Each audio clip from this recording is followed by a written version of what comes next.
Di manakah Yesus di usia 12-30 tahun? Benarkah dia berprofesi sebagai tukang kayu?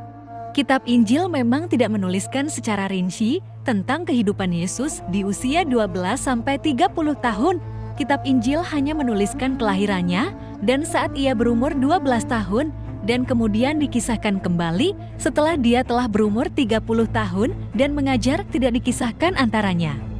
Hanya disebutkan bahwa Yesus bertambah besar, bertumbuh dalam hikmat, dan dikasihi oleh Tuhan dan manusia. Lukas 2:52. Di manakah Yesus di usia antara 12-30 tahun ini? Walau tidak dituliskan secara eksplisit dalam kitab suci, kita dapat menyimpulkan bahwa ia hidup di Nazaret sebagai anak tukang kayu. Ia magang membantu ayah angkatnya Yusuf, dan setelah Yusuf meninggal, ia sendiri menggantikannya menjadi tukang kayu. Itulah sebabnya pada saat ia berkhotbah di Nazaret, orang-orang mengenalinya sebagai anak tukang kayu. Katekismus menuliskan tentang misteri kehidupan Yesus yang tersembunyi usia 12-30 tahun ini sebagai berikut. Kitab Injil dituliskan pertama-tama untuk mengajarkan tentang perbuatan dan perkataan Yesus yang berhubungan dengan rencana keselamatan Allah, sehingga memang bukan merupakan kisah riwayat hidup biografi Yesus yang mengisahkan hidup Yesus dengan sedetail-detailnya. Hal Yesus berguru di Tibet ataupun India merupakan spekulasi beberapa penulis modern, namun kita umat Kristiani tidak mengimaninya. Tulisan-tulisan itu baru dibuat sekitar abad ke-19, sehingga tidak dapat dibuktikan keautentikannya. Kita umat Kristiani mengimani apa yang tertulis di kitab suci tentang Kristus, bahwa ia dikandung secara ajaib dari Roh Kudus, dilahirkan oleh perawan Maria, kemudian Kristus mengajar para muridnya dan orang banyak, serta melakukan banyak mujizat dengan penuh kuasa. Semua ini akhirnya mencapai puncaknya melalui sengsara, wafat, dan kebangkitan Kristus, Sang Allah Putera. Hal ini jelas dituliskan dalam kitab Injil, yang sudah dapat dibuktikan otentisitasnya melalui tulisan para bapak gereja yang hidup pada saat Injil tersebut dituliskan dan diturunkan. Kronologi kehidupan Yesus Kristus dapat disusun berdasarkan catatan Alkitab Kristen, termasuk di dalamnya Alkitab Ibrani, surat-surat murid-muridnya, tradisi gereja, serta catatan para sejarawan. Pada abad-abad pertama Masehi, Yesus lahir di Betlehem dalam masa pemerintahan Kaisar Augustus. Saat itu, Maria telah bertunangan dengan Yusuf, seorang tukang kayu. Matius 1:1, Lukas 3:23. Bandingkan Yohanes 7:42. Kelahirannya pertama kali disampaikan langsung oleh para malaikat kepada para gembala. Lukas 2:8-20.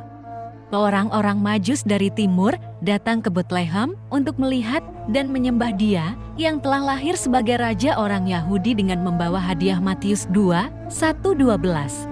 Dalam mimpinya, Yusuf diberitahukan oleh malaikat untuk pergi ke Mesir bersama dengan Maria dan bayi Yesus guna menghindari amukan Herodes yang jahat dan cemburu di sana. Mereka menunggu sampai Herodes mati. Matius 2:13-23. Dan benarlah yang disampaikan oleh malaikat itu.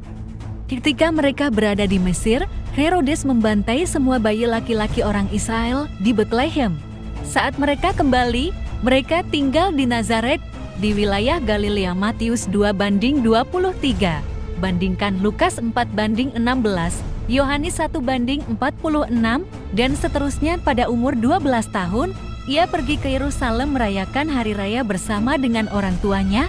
Di sana, di Bait Allah, di tengah-tengah alim ulama, semua yang mendengar dia tercengang dengan hikmat dan jawaban-jawabannya. Lukas 2:41 dan selanjutnya. 18 tahun yang tidak diketahui, kecuali pada saat ia kembali berdiam di kota Nazaret, dan bertambah-tambah hikmat melebihi orang lain dan dikasihi Tuhan dan manusia. Lukas 2:52. Sangat mungkin dia bekerja sebagai tukang kayu seperti halnya Yusuf.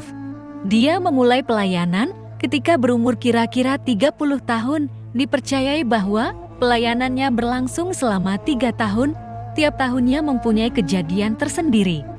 Pada umumnya sudut pandang menurut Alkitab yang paling sering digunakan. Di samping itu, ada pula sudut pandang lain Misalnya dari Titianus, seorang sejarawan Yunani yang jarang digunakan. Sebagian besar dari kita jarang memikirkan profesi Yesus yang adalah seorang tukang kayu. Mungkin kita menganggapnya kurang berarti. Padahal sebagai tukang kayu, Yesus tidak hanya merancang, tapi Ia juga menciptakan. Sesungguhnya ada makna indah di balik pekerjaan Yesus sebagai tukang kayu. Ia hendak menunjukkan keilahiannya sekaligus kemanusiaannya. Sebagai Allah, Ia telah menciptakan alam semesta ini, dan sebagai manusia, Ia merancang berbagai perabotan yang berguna untuk orang lain. Yesus tahu apa artinya bekerja keras yang membutuhkan ketekunan. Ya, Yesus memang seorang anak tukang kayu. Tapi renungkanlah bagaimana Ia bekerja keras di tengah serutan kayu demi merancang sebuah kuk yang begitu halus sehingga memungkinkan lembu membajak tanah tanpa lehernya terluka. Dan hari ini, tukang kayu dari Nazaret itu mau menerima hidup yang diserahkan kepadanya dan membentuknya menjadi perkakas maha indah yang berguna bagi kerajaannya. Seperti orang-orang di Nazaret, akankah kita masih kecewa saat mengetahui Yesus adalah anak tukang kayu?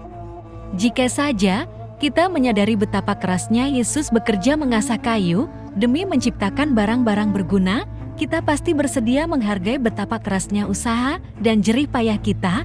Setiap usaha kita mempunyai tujuan dan arti, meski terkadang kita belum mengerti guna dari semuanya ini. Tatkala Yesus mengasah hidup kita, Ia sedang bekerja melalui diri kita untuk menolong dan meringankan beban hidup orang lain. Terima kasih sudah menyimak video ini. Jangan lupa like, komen, dan subscribe, share juga ya, agar teman-teman kita tahu berita yang bermanfaat dari kanal Kabar Semesta.